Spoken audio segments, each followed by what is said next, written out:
ท่านผู้ชมที่เคารพดังที่บรรณาธิการได้เห็นภาพเกี่ยวกับสภาพความเสียหายของบ้านเรือนประชาชนที่ได้รับผลกระทบจากพายุบักเฮบตกที่พัดผ่านในวันที่22มีนาคม2026ที่ผ่านมาอยู่ที่บริเวณนครหลวงวิจันทร์ก็คือ2เมือง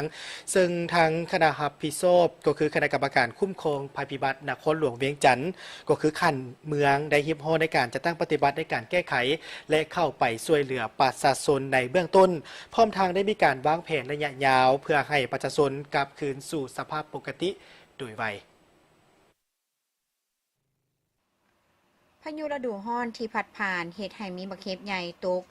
และพัดถล่มนครหลวงเวียงจันทร์อย่างรุนแรงในค่ำวันที่22มีนาคม2026ได้สร้างความเสียหายอย่างหนักหน่วงต่อประชาชนใน2เมืองคือเมืองสีโคตะบองและเมืองนาไซทองมีผู้ได้รับผลกระทบทั้งหมด 6,277 หลังคาเรือนและโรงเรียน11แห่งในนั้นเมืองสีโคตะบองเป็นพื้นที่ที่ได้รับผลกระทบหนักที่สุดมี10บ้านที่ถูกพายุพัดผ่านมี 5,455 หลังคาเรือนโรงเรียน11แห่งวัด2แห่งห้องการบ้าน1หลังสุขศาลาบ้าน1แห่งและศูนย์ผลิตยาวัคซีน1แห่งได้รับความเสียหายนอกจากนี้ยังมีรถใหญ่เปเพจำนวน53คันและประชาชนได้รับบาดเจ็บ9คนค่ายทหารกองพันใหญ่โจ11ก็ได้รับผลกระทบเช่นเดียวกันมีอาคารเสียหาย109หลังคาภายหลังเกิดเหตุขณะนำนครหลวงเวียงจันทร์ได้ลงซี่น้ำและติดตามสภาพการอย่างใกล้ชิดพร้อมกันนั้นก็ได้จัดตั้งหน่วยงานเฉพาะกิจลงช่วยเหลือพ่อแม่ประชาชนประกอบมีหน่วยงานไฟฟ้าเพื่อซ่อมแปลงระบบสายส่งที่เสียหายหน่วยงานน้ำประปาเพื่อรับประกันน้ำสะอาดให้แก่ประชาชน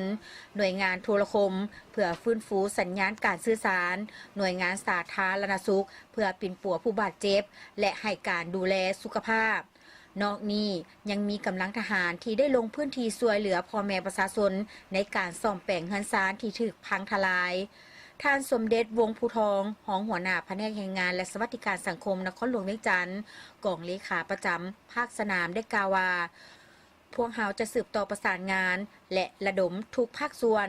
เพื่อให้การช่วยเหลืออย่างรอบด้านและทั่วถึงอันนี้ก็แน่นอนแล้วก็อยากแยกห้องมาทั้งทุกภาคส่วนเนาะที่ถูกผลกระทบแล้วก็ทั้งผู้ภาคส่วนที่ลงมาจะตั้งปฏิบัติและทั้งรับวิสาหกิจและบุคคลที่มาช่วยเหลือหันก็อยากให้เห็นใจร่วมกันหั่นเนาะผู้ได้รับผลกระทบก็อยากให้เฮ็ดไว้ผู้ที่ลงมาช่วยก็อยากช่วยให้มันแล้วแต่ว่าในทั้งนี้ทั้งนั้นหันพวกเราก็มีกลไกที่ละเอียดอ่อนสมควรเนาะคือว่า1ท่านประชาชนกับเจ้าบางครอบครัวก็บ่มีแรงงานบางเทื่อพวกเขาก็จัดเลี้ยงไปให้บริมสิทธิ์โดยเฉพาะพวกเขาได้จัดเป็น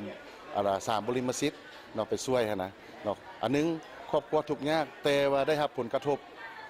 ภัยพิบัตินี้มันพวกเขาจะไปเร่งช่วยครอบครัวแต่พวกนี้ก่อนบริมสิทธิ์ที่1เนาะอันที่2นั้นมันพวกเขาแล้วแม่นว่า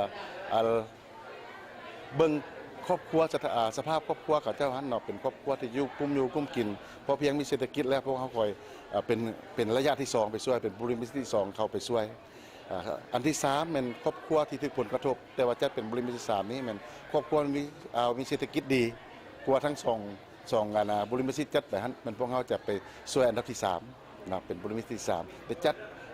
เป็นระบบนั้นนะบ้านที่ได้รับผลกระทบหนักที่สุดแม่นบ้านเวียงคำซึ่งมีเรือนประชาชนเสียหายถึง 1,600 หลังคาเรือนห้องการบ้าน1หลังโรงเรียนประถม1แห่งรถใหญ่เปเพ14คันและประชาชนได้รับบาดเจ็บ8คนท่านในบ้านเวียงคำได้ให้สัมภาษณ์ถึงสภาพการช่วยเหลือว่า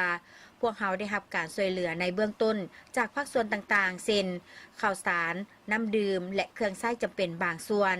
แต่สิ่งที่ประชาชนต้องการหลายที่สุดในตอนนี้แมนวัสดุก่อสร้างเพื่อซ่อมแปลงเรือนที่เสียหายนักมีบางครอบครัวยังบ่มีที่พักอาศัยถาวรและอุปกรณ์หัวเรือนพวกเขาหวังว่าจะได้รับการช่วยเหลือเพิ่มเติมจากทางภาครัฐและองค์การจัดตั้งต่างๆเวลาเกิดมาใหม่สังคมก็อยากให้ช่วยเหลือกระเบื้องแล้วแต่ว่ามาปัจจุบันนี่นักธุรกิจก็เอากระเบื้องมาย้ายครอบครัวละแผ่น2แผ่น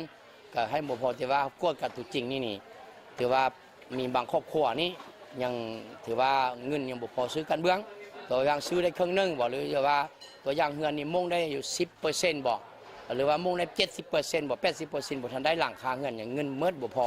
และต้นต่ออยากให้ทางภาครัฐไปกดการตัวจริงว่าหลังคาเงินใดที่การเมืองบ่พอย้อนเหตุผลบ่มีเงินก็อยากทางให้ทางภาคส่วนอื่นช่วยการเมืองให้มันพอ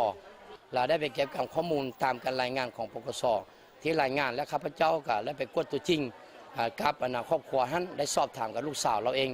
ว่าผู้เกี่ยวแม่นมีพยาธิประจำตัวโรคหัวใจ